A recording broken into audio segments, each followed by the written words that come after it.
Jumpa lagi di channel kita semua. Jangan lupa like, komen, share, dan subscribe.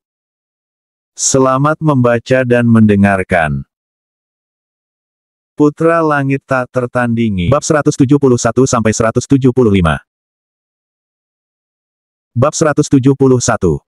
Bao Zhang menantang formasi, Zining balas menjebak. Langit pagi di Akademi Langit begitu tenang. Tapi di halaman formasi petir selatan, angin berembus deras, membawa aura tantangan yang tebal. Bao Zhang berdiri di tengah arena, jubah birunya berkibar ringan. Di belakangnya, Bai Guanxing dan Bao Jie duduk di bangku batu sambil menyeruput teh. Di hadapannya, Xiao Zining berdiri tegak. Wajahnya tetap tenang, tapi mata jernihnya tak bergeming, menatap langsung ke arah Bao Zhang. Sebagai murid langsung termuda, dan satu-satunya wanita, ujar Bao Zhang, kau pasti ingin membuktikan dirimu, bukan? Zining mengangguk. Tentu saja. Bao Zhang mengangkat alis. Bagus. Maka hari ini, kau harus memecahkan formasi rancanganku sendiri. Tapi ingat, ini bukan formasi biasa. Ini adalah formasi ilusi tiga gerbang, teknik tingkat tinggi yang bahkan murid inti pun belum tentu bisa selesaikan. Wu Linjia datang sambil menggigit apel spiritual. Wah, Bang Bao langsung ngetes pakai formasi gila itu. Kejam juga. Bao Zhang terkekeh. Kalau dia hanya cantik tanpa otak, lebih baik jadi pelayan tes saja. Mata Zining menyipit. Ia melangkah maju dan menatap langsung ke dalam pusat formasi yang perlahan aktif. Simbol-simbol spiritual menyala lembut, lalu berubah menjadi tiga gerbang ilusi berwarna perak, biru, dan ungu. Formasi ini hanya bisa diselesaikan jika kau masuk melalui gerbang yang sesuai dengan jiwamu, jelas Bao Zhang. Salah pilih, kau akan terjebak dalam ilusi yang mengikis energi spiritualmu perlahan. Zining diam sejenak. Lalu dengan langkah ringan, ia berjalan ke arah gerbang ungu, tapi saat jaraknya tinggal satu langkah, ia membalik arah dan masuk ke gerbang perak. Bai Guanxing melongo. Hah? Kenapa bukan ungu? Bukannya ungu cocok dengan formasi roh jenis air? Wu Linjia tertawa. Gadis ini, sedang menjebak balik. Bao Zhang mengangkat alis, lalu tersenyum tipis. Menarik. Titik. Di dalam formasi. Zining membuka matanya dan mendapati dirinya berdiri di tengah padang bunga spiritual. Tapi suasana berubah dalam sekejap, menjadi kabut ungu pekat, dan sosok-sosok menyerupai Tian Fan bermunculan dari segala arah. Senyuman mereka lembut, suara mereka identik. Zining, kau ingin lebih dari sekadar menjadi murid, bukan? Seketika tubuh gadis itu gemetar. Nafasnya tercekat. Tapi ia menggigit bibirnya dan mencabut jimat bulu Phoenix dari ikat pinggangnya. Ilusi emosi, dasar perangkap murahan. Dengan cepat, ia membentuk segel pemurni. Aura spiritualnya meledak, membuyarkan ilusi. Tiga sosok Tian Fan lenyap dalam kabut retak yang menghitam. Titik. Di luar formasi. Bao Zhang bersedekap, menunggu dengan sabar. Tapi tak lama, sebuah kilatan cahaya melonjak dari tengah arena. Zining keluar dari gerbang dengan langkah ringan, tanpa luka, tanpa kebingungan. Aku selesai, ucapnya singkat. Wu Linjia bersiul. 10 menit. Gila, kita dulu butuh 1 jam. Bai Guanxing mengangguk. Dia bukan hanya sensitif pada formasi, tapi memahami jiwanya sendiri. Jarang ada kultivator wanita semuda dia yang bisa menolak godaan emosional dalam ilusi tingkat tinggi. Bao Zhang menatap Zining sejenak, lalu tersenyum lebar. Selamat datang, di jalur yang lebih sulit. Tiba-tiba ia melempar jimat ke arah gadis itu. Zining menangkapnya refleks. Apa ini? Tanyanya. Formasi pelindung purnama. Desainku pribadi. Hanya diberikan pada murid yang kuakui. Zining menatap jimat itu. Simbolnya rumit, aura spiritualnya lembut, tapi terasa sangat kuat. Bao Zhang menambahkan, anggap saja, permintaan maaf karena menganggapmu hanya cantik tanpa isi. Zining menunduk sedikit. Permintaan maaf diterima. Kakak Bao. Wu Linjia menepuk pundaknya dari belakang. Selamat, adik junior. Kau baru saja membuat sang ahli formasi mengakui kehebatanmu. Itu pencapaian besar. Titik. Namun saat semuanya berakhir dan murid-murid bubar. Tian Fan berdiri diam dari atas menara latihan, memperhatikan semua dari jauh. Ia melihat senyum kecil di wajah Zining yang biasanya dingin. Ia tahu, satu langkah kecil telah ditempuh. Dan perjalanan panjang sebagai murid langsung, calon istri, dan penantang formasi, baru saja dimulai. Bab 172. Pelatihan malam dan tersesat berdua. Malam turun perlahan di Akademi Langit. Awan tipis menggantung di langit, dan cahaya lentera spiritual mulai menyala satu persatu di sepanjang jalanan paviliun. Suasana menjadi tenang, namun tak sepenuhnya sunyi. Di ruang latihan pribadi Tian Fan, lilin spiritual berwarna ungu lembut menyala, menciptakan suasana yang agak terlalu hangat untuk dua orang. Xiao Zining berdiri kaku di sisi kiri ruangan, membawa nampan kecil berisi teko teh dan 2 cangkir keramik giok. Tangan mungilnya bergetar sedikit saat menuangkan teh. Teh bunga plum, seperti saran nyonya kedua, mudah-mudahan beliau suka, gumamnya pelan, berusaha meyakinkan diri sendiri. Tian Fan duduk bersila di atas alas meditasi, membuka mata perlahan dan menatap ke arah gadis itu. Itu, teh untukku. Zining buru-buru membungkuk. Ya, guru. Aku membuatnya sendiri, dari kebun belakang. Tian Fan menerima cangkir itu dan menyesap pelan. Aroma harum bunga plum langsung memenuhi udara. Rasanya, lembut. Kau pandai meracik. Zining menunduk, tapi tak bisa menahan senyum kecil di sudut bibirnya. Tian Fan meletakkan cangkir dan menepuk tempat duduk di sampingnya. Duduklah. Malam ini kita belajar teknik jimat pengikat. Zining melangkah pelan dan duduk, tapi terlalu dekat hingga lutut mereka hampir bersentuhan. Ah, maaf. Ia buru-buru geser, nyaris jatuh ke samping. Tian Fan menahan bahunya ringan. Tenang. Tidak perlu segugup itu. Maaf, ini, ruangannya agak sempit. Tian Fan menghela napas pelan. Ini aula latihan pribadi, Zining. Luasnya 20 langkah penuh. Zining menutup wajah. Aku gugup. Mereka mulai berlatih. Tian Fan menggambar pola di udara dengan energi spiritual, membentuk jimat sederhana. Zining menirukan dengan seksama, tapi saat ia mencoba membuat pola pengikat, simbolnya malah meledak kecil. Oh. Terlalu banyak tekanan di segel keempat, jelas Tian Fan sambil mendekat dan meraih jemarinya. Begini, rilekskan aliran ki di ruas ketiga. Jari mereka bersentuhan. Zining nyaris tak bisa bernapas. Apa, begini? Iya, seperti itu. Jangan kaku. Beberapa menit berlalu. Pola demi pola selesai. Namun tiba-tiba, suara denting terdengar dari halaman luar. Itu suara lonceng dari paviliun utara. Kenapa ada sinyal darurat malam-malam begini? Tanya Zining. Tian Fan berdiri cepat. Itu bisa berarti ada gerakan formasi liar. Ayo, kita cek. Mereka keluar dan menyusuri lorong menuju hutan kecil di belakang paviliun. Tapi begitu melewati jembatan spiritual, kabut mulai turun tebal. Zining memegang lengan Tian Fan. Guru, kita kemana? Aku, tidak hafal jalan pulang. Tian Fan menatap sekeliling. Kabut ini, bukan kabut biasa. Formasi ilusi alam kabut. Ini bukan darurat, ini jebakan. Tapi, jebakan siapa? Zining menunduk. Aku, mungkin, tadi siang aku menolak seorang murid pria yang ngajak latihan berdua di taman, dan, sepertinya dia agak pendendam. Tian Fan menghela napas. Aku tak habis pikir. Murid-murid akademi sekarang suka bermain-main dengan formasi demi hal sepele. Tapi, setidaknya, aku tidak sendirian. Tian Fan menoleh. Zining buru-buru mengalihkan pandang. Maksudku, dalam situasi seperti ini, lebih baik bersama guru, daripada sendirian. Ya, itu maksudku. Tian Fan menahan senyum. Baiklah. Kau mau pegang lengan kiriku, atau mau aku tuntun saja? Aku bisa jalan sendiri. Beberapa langkah kemudian, suara Zining terdengar pelan. Tapi kalau guru pegang tanganku, aku mungkin tidak akan tersesat. Tian Fan pun akhirnya menyambut tangan gadis itu, menggenggamnya ringan. Baik. Kita keluar dari sini bersama. Dan di tengah kabut malam, tangan mereka saling menggenggam. Keduanya diam, namun detak jantung mereka berbicara lebih banyak dari kata-kata. Dan langit di atas Akademi Langit, malam itu, seolah ikut berdebar bersama dua hati yang mulai mendekat, satu langkah lebih dalam. Bab 173.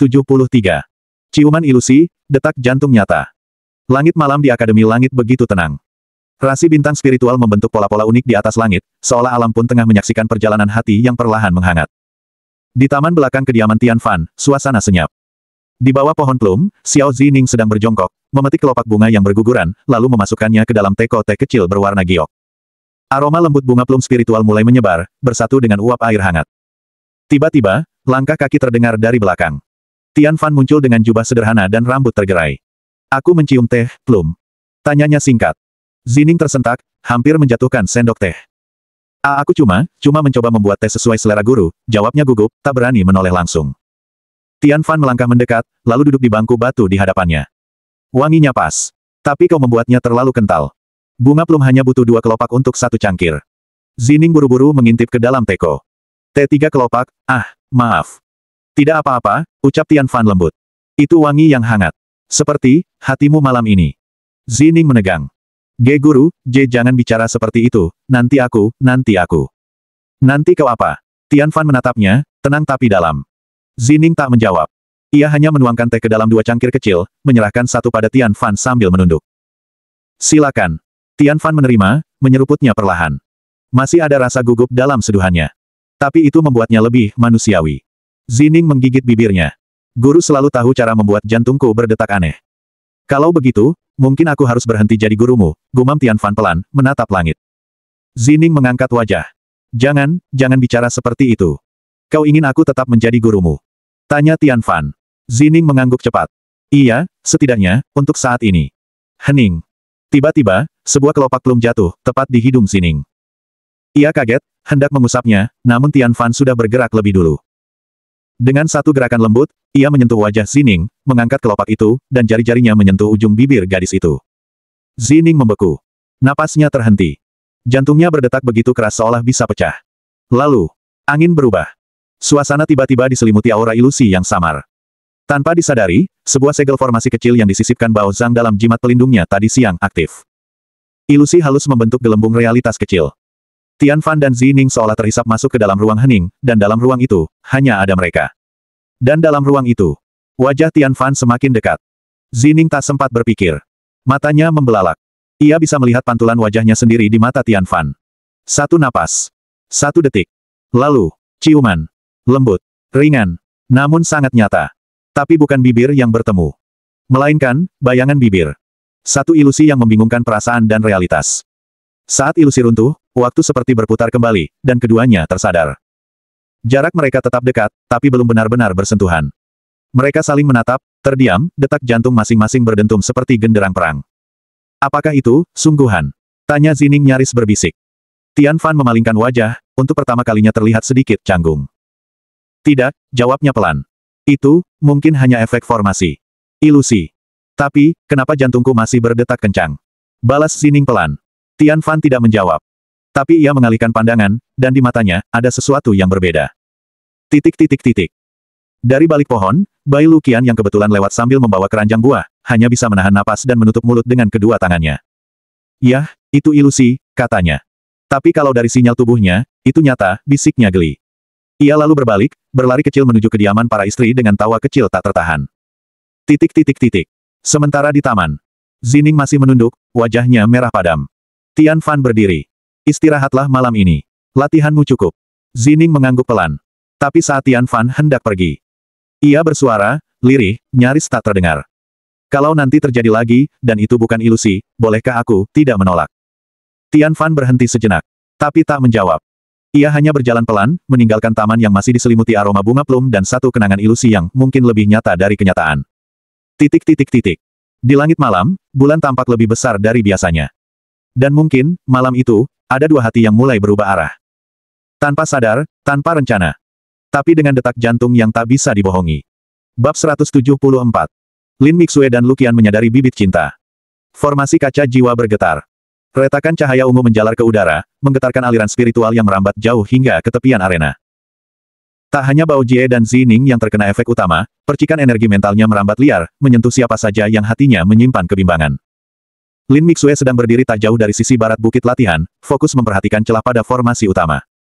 Namun dalam sekejap, pemandangan di hadapannya berubah. Warna langit membiru pucat. Aroma kabut tipis bercampur bunga musim semi menyapu wajahnya.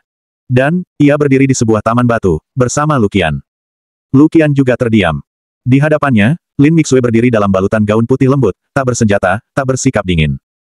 Ia tak tahu bagaimana bisa berada di sini, tapi tubuhnya merasa ringan, dan hatinya terasa hangat. Apa ini? Bisik Mixue pelan, hampir tidak percaya. Ilusi. Luqian menoleh cepat. Kau juga melihat ini. Mereka saling memandang. Jarak di antara mereka hanya sehelai daun jatuh. Mata Mixue tak lagi tajam seperti biasanya. Ada sesuatu yang berkabut di sana, seolah formasi ini tak menciptakan ketakutan, melainkan membuka lapisan terdalam perasaan yang belum sempat dikenali. Dalam ilusi itu, mereka bukan lagi dua istri dari pria yang sama. Mereka hanyalah dua jiwa, tanpa gelar, tanpa nama. Ditempatkan bersama dalam kesunyian yang menenangkan. Kenapa, aku merasa nyaman bersamamu di sini? Bisik Mixue. Luqian menelan ludah. Ia tak terbiasa melihat sisi lembut Mixue. Tapi kini, ia tak sanggup mengalihkan pandangan. Perlahan, ia mengangkat tangan dan menyentuh helai rambut perak Mixue, membiarkannya jatuh di sela jemarinya, seolah mencari alasan untuk tetap dekat. Karena mungkin, jauh di dalam hati, kita pernah saling menunggu, ucapnya tanpa sadar. Mixue menutup mata. Satu hembusan angin menyapu daun-daun kering di sekitar kaki mereka. Suasana terasa seperti mimpi, tapi tubuh mereka merespons dengan nyata. Pipinya terasa hangat. Detak jantungnya tidak bisa ia kontrol. Dan ketika Luqian perlahan menyentuh tangannya, ia tidak menarik diri. Ia bahkan membiarkannya mengunci jemari mereka bersama. Ini, seperti bukan aku, bisiknya. Kalau begitu, kata Luqian, apa salahnya kalau kita nikmati sedikit saja? Sekali ini. Bagaimana kalau kakak Tian marah? Kita akan memberitahu kakak tampan bersama. Dan di tengah keheningan yang nyaris sakral, bibir mereka saling mendekat, bukan karena dorongan nafsu, tapi karena getaran yang tak bisa dijelaskan. Kecupan itu terjadi begitu saja, halus, pelan, dan tulus. Bibir menyentuh bibir, antara dua wanita yang mulai saling memahami. Saat itulah, langit dalam ilusi bergetar. Cahaya dari formasi kaca jiwa di dunia nyata mulai meretak. Aura ilusi retak seperti cermin yang dibelah dua. Dunia semu di sekitar mereka pecah dalam kilatan putih. Mixue tersentak. Napasnya terengah. Ia kembali berdiri di tepi bukit, dan Luqian ada di depannya, memegangi bahunya. Kau juga, melihat itu? Tanyanya, masih belum bisa memproses. Luqian mengangguk pelan. Matanya masih terpaku pada wajah gadis itu. Aku nggak tahu kenapa, tapi aku berharap itu bukan cuma ilusi. Mixue terdiam. Untuk beberapa detik, ia tak bisa bicara. Pipinya masih merah. Jemarinya masih gemetar. Tapi yang mengejutkannya adalah, ia tidak merasa malu. Ia merasa kehilangan. Dan dari semak di belakang mereka, suara tawa ringan muncul. Adik kelima mencium bibir adik kedelapan. Bagaimana kalau kakak suami tahu, di belakangnya kita melakukan ini? Bisik Nidan Ran dari balik dedaunan, matanya membelalak. Aku pikir Mixue bakal ngebekuin Luqian di tempat, ujar Mei Ling santai. Aku heran, biasanya dia selalu sedingin es, sambung Luo Sisu sambil menahan senyum. Tang Xian'er bahkan sudah menulis catatan di buku kecil, mungkin untuk disebar ke dapur nanti siang. Qi Jian yang paling tenang. Tapi dia menoleh ke Xiao Yu dan berbisik, kalau kakak Tian sampai tahu, mungkin dia akan marah. Kita semua bisa dalam bahaya. Kakak pertama, sebenarnya, kami bertujuh sudah pernah melakukannya saat kakak pergi ke rumah keluarga Ruo waktu itu, dan kakak Tian sedang menyelamatkan adik ke-9 dan adik ke-10, ujar Sisu jujur. Mendengar itu, pipi Qi Jian langsung memerah. Aduh, kalian ini ada-ada saja. Meski begitu, dalam hatinya, ada sedikit rasa penasaran yang muncul. Namun tiba-tiba, Mixue menoleh tajam, dan keenam wanita itu langsung membungkuk serempak. Keluar dari semak sekarang juga, desis Mixue, suaranya pelan tapi menggigit. Tapi Luqian hanya tersenyum kecil di sisinya. Untuk pertama kalinya, ia tidak merasa takut. Karena setelah ilusi itu, ia tahu, hatinya tidak salah arah. Bab 175. Bulan keempat kehamilan, Sishi yang selalu merasa kelelahan. Keenam wanita itu akhirnya keluar dari semak-semak dengan langkah ringan, seperti gadis-gadis yang baru saja mengintip rahasia paling manis di dunia. Tawa kecil dan bisik-bisik menggema di antara mereka, seolah mereka baru saja menyaksikan kelahiran kisah cinta baru di antara Mixue dan Luqian. Astaga, aku masih belum percaya Mixue bisa selembut itu, gumam Ni dan Ran sambil menepuk pipinya. Kalau tadi bukan di ilusi, mungkin sudah ada salju turun dari langit. Aku pikir Luqian yang bakal kabur duluan, sahut Mei Ling santai. Ternyata dia malah nyosor lebih dulu, iya. Luqian hanya tertunduk malu, bibirnya masih terasa geli seperti abis disentuh embun. Di sebelahnya, Mixue menjaga ekspresi datarnya, tapi rona merah di pipinya tak bisa disembunyikan. Tang Xian'er menatap Qi Jian dengan mata menyipit penuh rencana. Kakak pertama, sepertinya tinggal dirimu yang belum pernah menyicip rasa jeruk. Luo Sisu tertawa. Dan jangan bilang kau tidak penasaran. Qi Jian membuka mulut, hendak membantah, tapi urung. Tatapan keenam adiknya terlalu terang, dan terlalu kompak. Aku cuma, katanya lirih. Aku. Kakak Tian mungkin tidak akan suka mendengar ini. Justru kakak Tian yang pertama kali membiarkan kita dekat satu sama lain, ujar Xiao Yu lembut. Selama saling jujur dan tulus, apa yang perlu ditakutkan? Nidan Ran mendekat dari sisi kanan, berbisik di telinga Qi Jian, kau tahu, saat kakak Tian pergi menyelamatkan adik ke-9 dan ke-10 dulu, kami bertujuh sempat mandi bareng. Dan, ya, tidak cuma itu. Qi Jian nyaris terbatuk. Kalian bertujuh. Termasuk aku, timpal Mei Ling sambil mengedip. Dan semuanya dimulai dari ciuman isengku ke Sisu. Luo Sisu mengangguk ringan, senyum lembut di sudut bibirnya. Waktu itu, suasananya pas. Airnya hangat, malamnya sunyi, kami cuma membiarkan perasaan bicara. Tang Xian'er mengeluarkan buku kecilnya. Kalau mau, kakak pertama, kita bisa bikin malam baru yang seperti itu. Dan kali ini, spesial untukmu. Qi Jian menunduk cepat. Wajahnya memerah sepenuhnya. Tapi, untuk pertama kalinya, ia tidak mengelak. Namun sebelum ada yang melanjutkan. Kakak Qi Jian. Suara itu lirih. Lemah. Tapi cukup menyentuh hati semua orang. Mereka serempak menoleh. Fan Sishi berdiri tak jauh dari kaki bukit. Rambutnya sedikit kusut. Wajahnya pucat. Napasnya pendek. Tangannya memegang bagian bawah perutnya dengan lembut. Qi Jian segera berlari, membopongnya sebelum sempat terjatuh. Sishi, kamu kenapa? Aku, akhir-akhir ini selalu cepat lelah, seperti ada yang berat, dan pagi tadi aku sempat hampir pingsan, bisiknya, matanya berkabut. Lin Mixue segera mendekat dan meraba denyut nadi Sishi. Tangannya sedikit bergetar. Ini, Sishi sayang tubuhmu sangat panas. Apa? Tanya Xiao Yu kaget dan langsung mendekat. Tang Xian'er langsung mengambil formasi deteksi miliknya, menekannya lembut ke pergelangan tangan Sishi. Muncul dua cahaya berwarna biru dan merah, terlihat, dua warna itu memancarkan cahaya terang berdampingan. Salah satunya milik Sishi. Tapi satu lagi. Ini. Kakak pertama, lihatlah. Sepertinya cahaya merah itu menyerap cahaya biru, membuat cahaya biru semakin mengecil dan meredup, gumam Xian Er pelan. Tapi, itu terjadi dengan sangat perlahan. Fan Xixi menunduk perlahan. Wajahnya benar-benar terlihat pucat. Aku, sudah merasakan keanehan sejak beberapa hari lalu. Tapi, aku belum berani cerita. Ni dan Ran mencengkeram tangan Xixi. Xixi, apa maksudmu? Fan Xixi mengangguk kecil. Aku, sedang mengandung anak kakak Tian. Sekarang sudah memasuki bulan keempat, jadi tentu saja kemungkinan anak kami sudah mulai berkembang. Melihat bagaimana paman tampan, bukankah sangat wajar jika anak ini mewarisi kehebatan ayahnya? Udara mendadak senyap. Hening seperti dunia berhenti sebentar. Mei Ling menatapnya, matanya membulat. Adik ke-10 benar, mungkin ini terjadi karena bayi kecil itu memiliki darah kaisar langit milik kakak Tian. Tapi, kenapa kau tidak memberitahu kakak Tian? Jika kakak Tian tahu dia pasti akan sangat memperhatikanmu, aku jadi sedikit iri, aku merasa ingin hamil anak kakak Tian juga. Lu Qian tersenyum centil dan mulai mengejek. Kakak keempat, kau ini semangat sekali. Qijian mengusap dahi Xixi perlahan. Xixi, kenapa kau tak bilang dari awal? Xixi menggenggam tangan Qijian. Aku takut merepotkan, tapi ternyata tubuhku belum cukup kuat. Tapi sekarang, bahkan untuk berjalan pun aku mulai sedikit kesusahan. Tang Xian Er menatap alat pendeteksi lagi. Wajahnya mengernyit pelan. Ini bukan kehamilan biasa, janin ini sangat kuat secara spiritual. Namun sebelum mereka bisa menganalisis lebih jauh. Langkah kaki berat terdengar dari arah formasi utama. Semua menoleh serempak. Tian Fan telah keluar dari formasi kaca jiwa. Bersambung.